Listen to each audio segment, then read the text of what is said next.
নমস্কার বন্ধুরা, সুমিতা রান্নাঘরে সবাইকে স্বাগত। আবারও চলে এসেছি তোমাদের সাথে নতুন একটা ভিডিও শেয়ার করতে। আজ তোমাদের সাথে শেয়ার করব ক্রিস্পি লইটা মাছ ফ্রাই রেসিপি। লইটা মাছ একবার হলেও এইভাবে ফ্রাই বানিয়ে খেয়ে দেখো, ভীষণই খেতে ভালো লাগে আর ভীষণই ক্রিস্পি হয়। তার জন্য আমি প্রথমে দেখো লইটা মাছগুলো ভালো করে কেটে পরিষ্কার করে আমি ধুয়ে নিয়েছি। আর আমি মাছগুলো গোটা গোটাই রেখেছি, আমি মাছগুলো কাটিনি।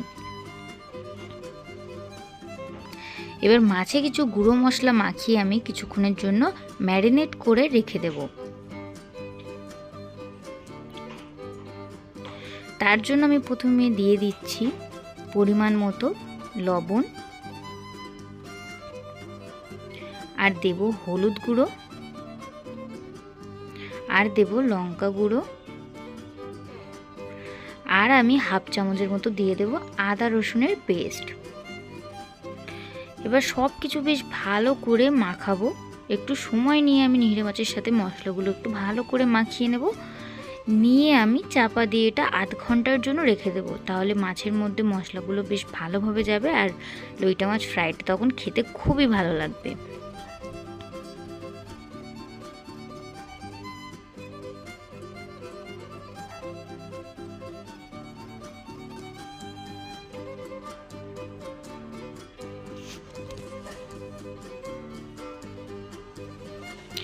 এবারে মাছটা আমি কোটিং করার জন্য দিয়ে দিচ্ছি চালের গুঁড়ো,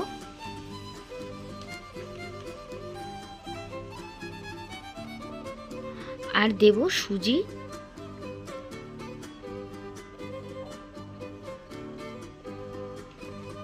এবার চালের গুঁড়ো আর সুজির মধ্যে অল্প একটু লবণ, হলুদ গুঁড়ো আর অল্প একটু লঙ্কা গুঁড়ো দিয়ে ভালো করে এটা মিশিয়ে নেব।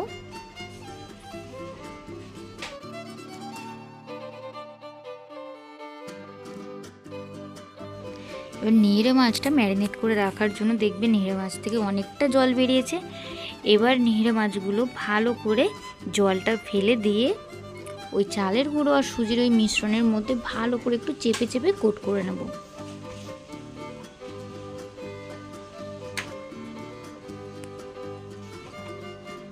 সব নিংড়ে মাছগুলো আমি একইভাবে কোট করে নেব।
দেখো সব নিংড়ে মাছগুলো আমার কোট করা হয়ে গেছে। এবার আমি ফ্রাই করে নেব। তার জন্য কড়াই দিয়ে দিচ্ছি বেশ কিছুটা সাদা তেল। এবার তেলটা বেশ ভালো করে গরম করে নেব।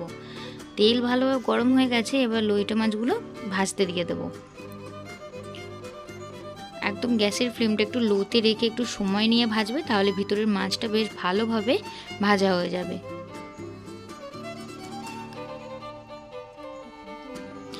এবার খুব নিংড়ে মাছটা তো খুব নরম হয়, ওই জন্য একটু সাবধানে উল্টে পাল্টে নেবে।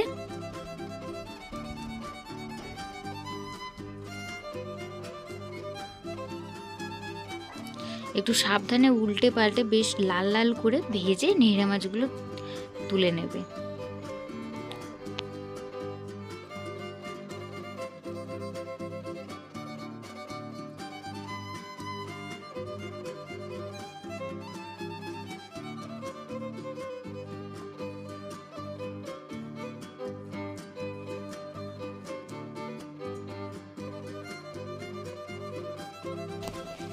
একবার হলেও বাড়িতে এইভাবে লইটা মাছ ফ্রাই ট্রাই করে দেখো, খেতে সবার খুবই ভালো লাগবে, বাচ্চাদের থেকে বড়দের সবারই খুব ভালো লাগবে। আর আমার এই ভিডিওটি যদি ভালো লাগে তাহলে like, comment, share and subscribe করতে ভুলো না। আবারও দেখা হবে নতুন কোনো ভিডিওর সাথে। ততক্ষণ সবাই সুস্থ থাকবেন, ভালো থাকবেন। ধন্যবাদ।